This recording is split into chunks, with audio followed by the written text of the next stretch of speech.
एक धनी सेठ और मोची की कहानी। प्रिय भक्तगणों, हमारे यूट्यूब चैनल में बड़े को चरण स्पर्श करता हूँ और छोटे को शुभ आशीर्वाद देता हूँ और बराबर वाले को दिल से नमस्कार करता हूँ। प्रिय दोस्तों, आज की कहानी है कि एक धनी सेठ और मोची की कहानी। प्रिय दोस्त, इस कहानी सुनने से पहले आप लोग से एक छोटा सा गुजारिश है कि हमारे चैनल पर नए मेहमान बनकर आए हैं तो सबसे पहले हमारे चैनल को सब्सक्राइब कर दीजिए और बगल में बेल घंटी है को दबाकर ऑल कर दीजिए ताकि जो भी नई नई कहानी को डालें आप लोग तक नोटिफिकेशन सबसे पहले पहुंचे। और कमेंट में ज़रूर लिखिएगा कि कहानी आप लोग को कैसा लगा, ये कहानी से क्या शिक्षा मिला। चलिए इस कहानी को स्टार्ट करता हूँ, ज़्यादा समय नहीं लेता हूँ। किसी एक गांव में एक धनी सेठ रहता था। उसके बगल के पास एक जूते सीने वाले गरीब मोची की छोटी सी दुकान थी। उस मोची की एक खास आदत थी कि जब भी जूते सीता था तो भगवान के भजन गुनगुनाते हुए रहता था। सेठ ने कभी उसके भजनों की तरफ ध्यान नहीं दिया। एक दिन सेठ व्यापार के सिलसिले में विदेश गया और घर लौटते वक्त उसकी तबीयत बहुत खराब हो गई, लेकिन पैसे की कोई कमी नहीं थी। वह सारे देश विदेशों के डॉक्टर से, वैद्य से, हकीमों से दिखाकर थक गया, लेकिन कोई भी सेठ की बीमारी का इलाज नहीं कर सका। अब सेठ की तबीयत दिन प्रतिदिन खराब होती जा रही थी। वह चल फिरने से भी लाचार हो रहा था।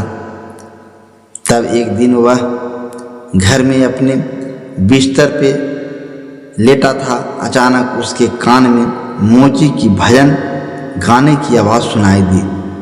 आज मोची के भजन कुछ अच्छे लग रहे थे। सेठ को कुछ ही देर में सेठ इतना मंत्र याद हो गया कि जितना भी वह मोची गाया, जितना भी मंत्र पढ़ा, वह सारा मंत्र को सेठ ने याद कर लिया। उसे ऐसा लगा जैसा वो साक्षात परमात्मा से मिलन कर रहा हो। मोची के भजन सेठ की उसकी बीमारी से दूर लेते जा रहे थे।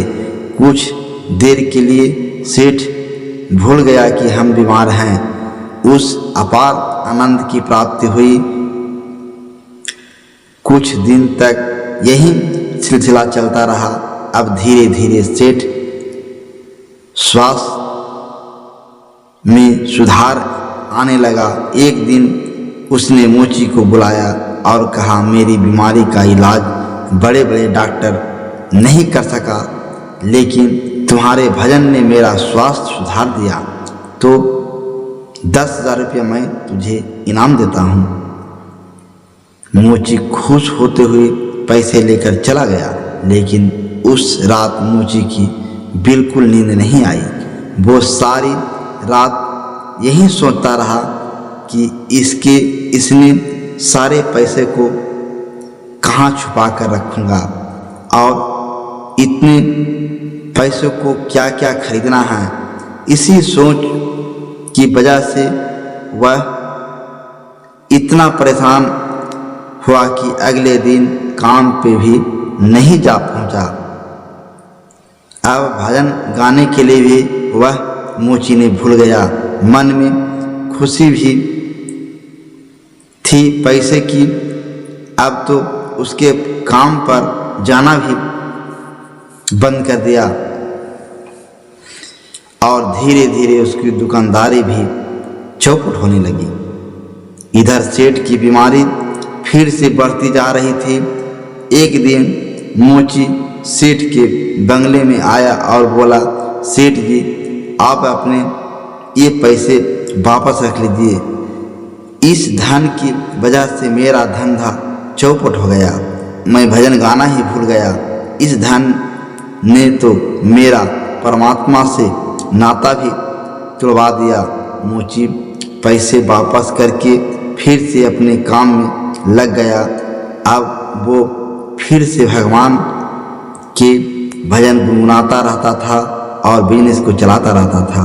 मित्रों, ये एक कहानी नहीं है, ये एक सीख है कि इस तरह हम पैसा का लालच हमको अपनों से दूर कर लेता है।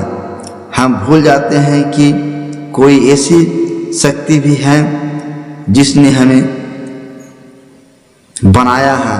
आज के माहौल में ये सब बहुत देखने को मिलता है। लोग 24 घंटे सिर्फ जॉब की बात करते हैं, बिजनेस की बात करते हैं, पैसा की बात करते हैं। हालांकि धन जीवन यापन के लिए बहुत ज़रूरी है, लेकिन उसके लिए अपने अस्तित्व को भूल जाना मूर्खता है। आप खूब पैसा कमाइए, लेकिन साथ ही साथ अपने माता पिता की सेवा करिए, दूसरों के हित के बारे में सोचिए और भगवान का स्मरण करिए। यही इस कहानी की शिक्षा है। इसी के साथ आज की इस कहानी को समाप्त करते हैं। जय शिव शंकर, जय भोलेनाथ। अगर यह कहानी आप लोग को अच्छा लगा होगा तो कमेंट में ज़रूर लिखिएगा। ओम नमो शिवाय।